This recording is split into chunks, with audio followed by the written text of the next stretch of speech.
Hello everyone, मैं विकल्प Tiwari gate study mechanical में आपका स्वागत करता हूं।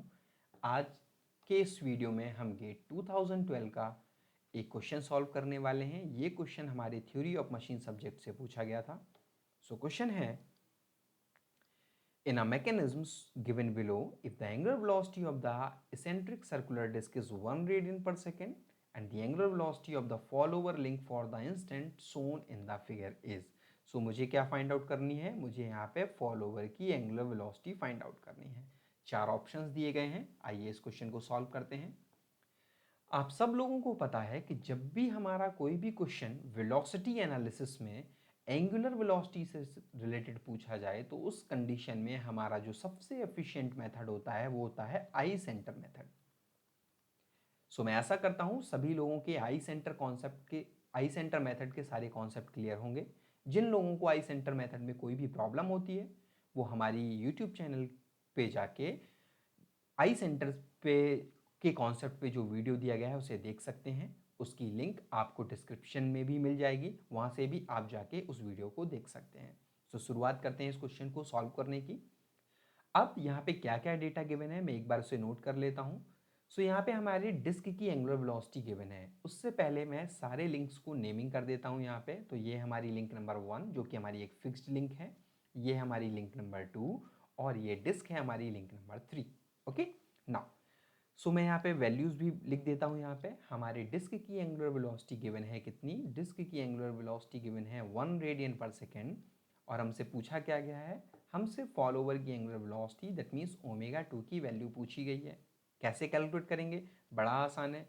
एंगुलर वेलोसिटी रेशियो थ्योरम का यूज़ करके हम लिख सकते हैं omega 2 by omega 3 equal to I232 I13 and I232 I12। I hope आपको ये लिखना आता होगा, अदरवाइज आप कॉन्सेप्ट वाला वीडियो देख सकते हैं। ओके नाउ सी, अगर मुझे यहाँ पे ओमेगा 2 की वैल्यू कैलकुलेट करना है तो ओमेगा 3 तो ऑलरेडी गिवन है।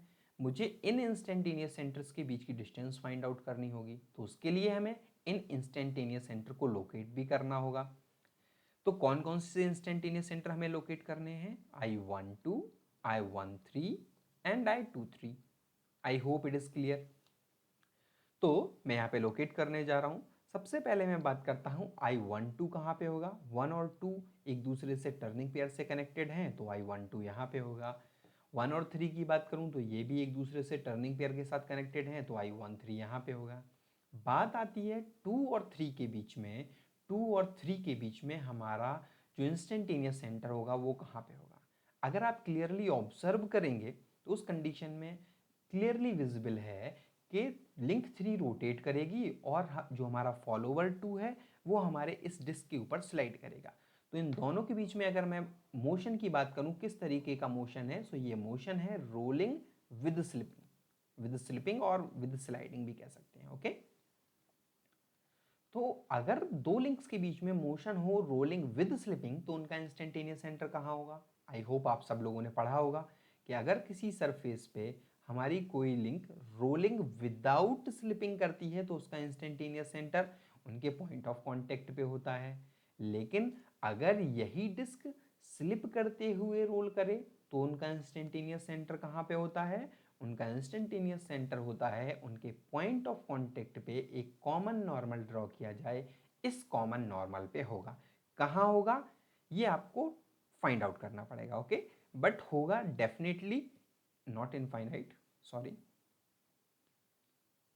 बट होगा इसी लाइन पे। ओके, सो इसी कॉन्सेप्ट का मैं यूज करके यहाँ पे इंस्टेंटेनियस सेंटर को लोकेट करूंगा। नाउ सी, तो यहाँ पे अगर देखा जाए 2 और 3 इस पॉइंट पे कनेक्शन में है, तो ये तो हो गया हमारा पॉइंट ऑफ कॉन्टैक्ट।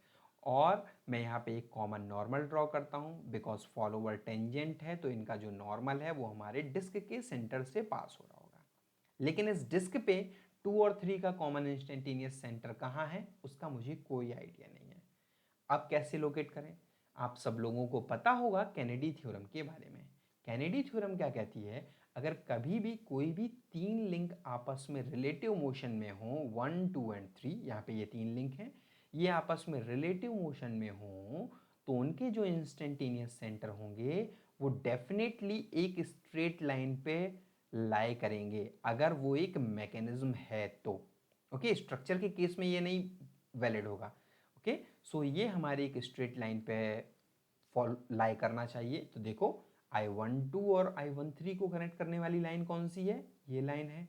ओके, तो दैट मीन्स जो हमारा I23 है वो कहाँ पे होना चाहिए, वो भी इसी लाइन पे कहीं होना चाहिए, और कॉन्सेप्ट के हिसाब से देखा जाए तो वो इस लाइन पे होना चाहिए।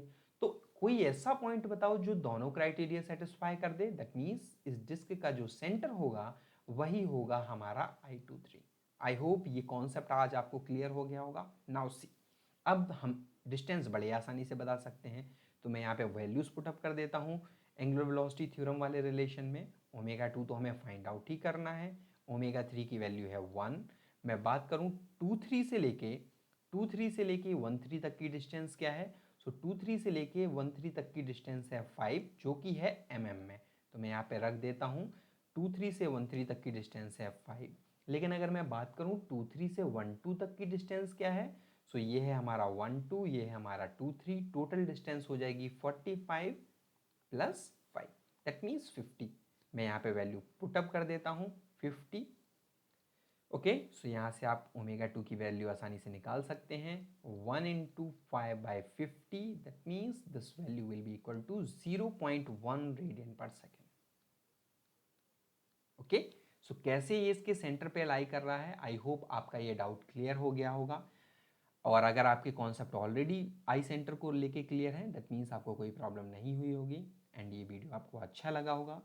सो keep learning with the GATE study mechanical and subscribe this channel. Thank you very much.